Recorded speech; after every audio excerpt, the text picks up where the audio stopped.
अभियान के तहत आज कलेक्ट्रेट कार्यालय के घेराव करने के लिए दीपक वैद्य सहित कांग्रेसी बड़ी संख्या में पहुंचे हुए हैं।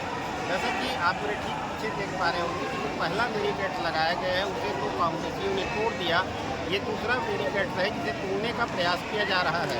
रुपए 100 में 90 रुपए दिल्ली सरकार पैसा देती थी, राज्य सरकार को 1 रुपए नहीं लगता था, कहीं कहीं ज्यादा 10 रुपए लगता था। लेकिन इस सरकार ने अब इस योजना का पूरा सूरत बदल दिया।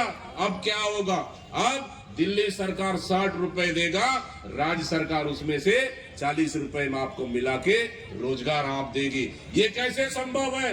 बड़ी बातें कर रहे हैं बड़ी बड़ी कि हम 100 दिन नहीं 125 दिन रोजगार देंगे। आप रोजगार का औसत देखेंगे पूरा देश में 100 दिन में 38 दिन रोजगार दे पाई है सरकार, तो 125 दिन कहां से मिलेगा रोजगार? इसलिए पूरे देश की मजदूर और ग्रामीणों को झूठ बोलने का काम कर रही है भारतीय जनता पार्टी की सरकार। आदरणीय साथियों, इसलिए मैं कह रहा हूं कि आने वाला समय में बेरोजगारी बढ़ने वाला है, काम नहीं मिलने वाला है। 2 साल पूरा हो गया इस भारतीय जनता पार्टी की सरकार में। आज किसी गांव में एक सीसी रोड बनते हुए आप नहीं देखेंगे, किसी गांव में डामर सड़क बनती हुई नहीं देखेंगे, किसी गांव में पंचायत के लिए कोई काम नहीं है। पंचायतों में मानदेय नहीं मिल पा रहा है पंचों का। नगर पंचायत, नगर पालिका, नगर निगम में वहां के कर्मचारियों का वेतन भत्ता देने के लिए सरकार के पास पैसा नहीं है, तो 40% राशि कहां से देगी ये सरकार? ये सबसे बड़ा सवाल है। आदरणीय साथियों, आज 2 साल पूरा हो चुका, इसलिए मनरेगा आने वाला समय में जब कोरोना के समय था, सबसे बड़ा प्रदेश का छत्तीसगढ़ प्रदेश में ग्रामीण अर्थव्यवस्था को मजबूत करने के लिए ये मनरेगा सबसे बड़ा ताकतवर गारंटी योजना बन के निकली थी। लेकिन इस सरकार ने इसको खत्म करने के बाद अब ग्रामीण क्षेत्रों में बेरोजगारी बढ़ेगा, पलायन बढ़ेगा, लोग दूसरे राज्यों में जाने के लिए मजबूर हो जाएंगे।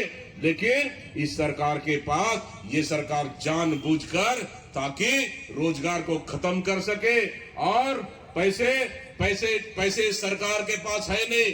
बड़े दावा करती है डबल इंजन की सरकार 2 साल में पूरी तरह से छत्तीसगढ़ में फेल हो चुका है। इसलिए हम मनरेगा को लेकर ये सिर्फ 25 तारीख तक नहीं, पूरे 2.5 साल बचा हुआ 2.5 साल हम गांव तक लेकर जाएंगे और मजदूरों को, यहाँ के ग्रामीणों को हम जगाएंगे और सिर्फ एक ही बात करेंगे कि जब आएगा देश में कांग्रेस की सरकार बनेगी, देश में कांग्रेस की सरकार बनेगी, हमारे नेता राहुल गांधी प्रधानमंत्री बनेंगे, फिर से मनरेगा को हम फिर से शुरू करेंगे और उस समय मजदूरी भी बढ़ेगा, हर हाथ को काम मिलेगा।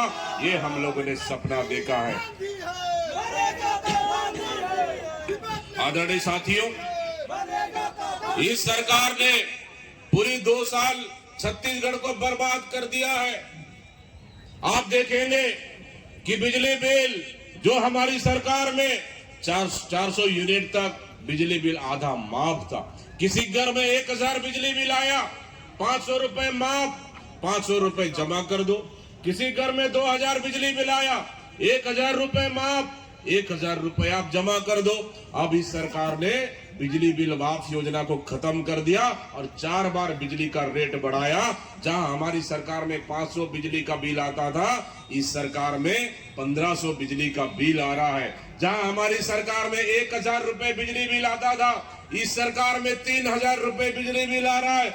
जहां हमारी सरकार में 1500 बिजली बिल आता था, इस सरकार में 4000 रुपए बिजली बिल आ रहा है। क्योंकि ये सरकार के पास पैसा ही नहीं है। कभी तो बिजली का बिल बढ़ा के देख रहे, कभी तो जमीन का गाइडलाइन रेट बढ़ा के देख रहे, कभी तो व्यापारियों को दुकान में छापा मार कर देख रहे। सरकार को समझ में नहीं आ रहा है कि सरकार कैसा चलाना है। ये सिर्फ इसलिए ये छत्तीसगढ़ अंदर नगरी चौपट राजा का सरकार है।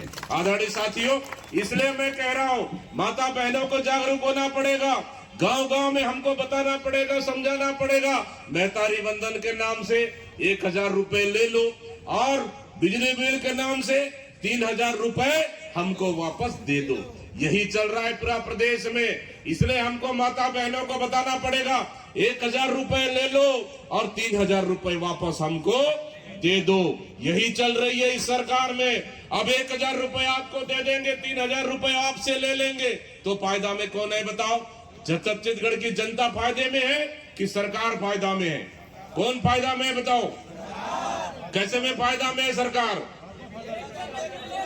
1000 रुपए देके 3000 रुपए वापस ले रहे हैं, तो सरकार फायदे में है। इसलिए आदरणीय माता बहनों, बिजली बिल के नाम से छत्तीसगढ़ की जनता को लूटने का काम कर रही है। जमीन का गाइडलाइन दर इतना बढ़ा दिया है कि जमीन का कीमत जो उतना नहीं, उससे ज्यादा रजिस्ट्री का रेट हो गया है। इसलिए न जमीन बेचने वाला बेच पा रहा है, न जमीन खरीदने वाला खरीद पा रहा है। जो खरीद लिया है वो आधा अधूरा लटक चुका है, वो न इधर का न उधर का, सरकार को समझ में नहीं आ रहा है। आदरणीय साथियों, इसलिए जमीन का गाइडलाइन रेट भी आसमान छू रहा है।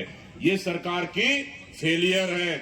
और का भुगतान हर साल मैं देखता हूं, कभी तो जिला अध्यक्ष, कभी तो आनंद, कभी तो तुकाराम चंद्रवंशी, कभी तो हमारा रवि चंद्रवंशी, सब लोग जाके साल में 365 दिन में कम से कम 150 दिन तो वही उसी के सामने बैठे रहते हैं धरना प्रदर्शन में। क्यों?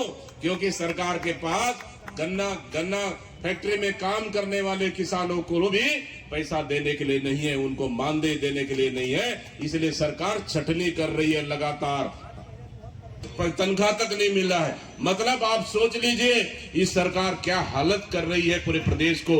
आदरणीय साथियों, माता बहनों, स्वास्थ्य विभाग का हाल आपको पता है कि पूरे प्रदेश में नकली गोली, नकली दवाई, नकली सिरप, अब नकली इंजेक्शन भी अब तो शुरू हो गया है। और तो और अब स्वास्थ्य, उधर आ रहा हूं, नकली शराब भी में, और नकली गोली, नकली दवाई, नकली आपका सिरप, इसका खेल पूरा प्रदेश में चल रहा है। स्वास्थ्य विभाग पूरी तरह से बर्बाद कर दिया इस सरकार ने।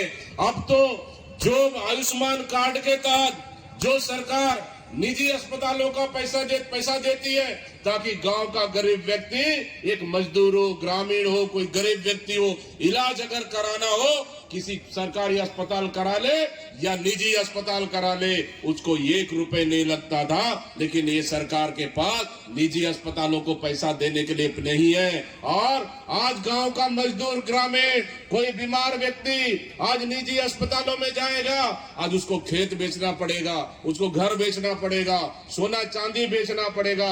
ये हालत हो गई है। सरकार के पास आपके इलाज के लिए पैसा नहीं है।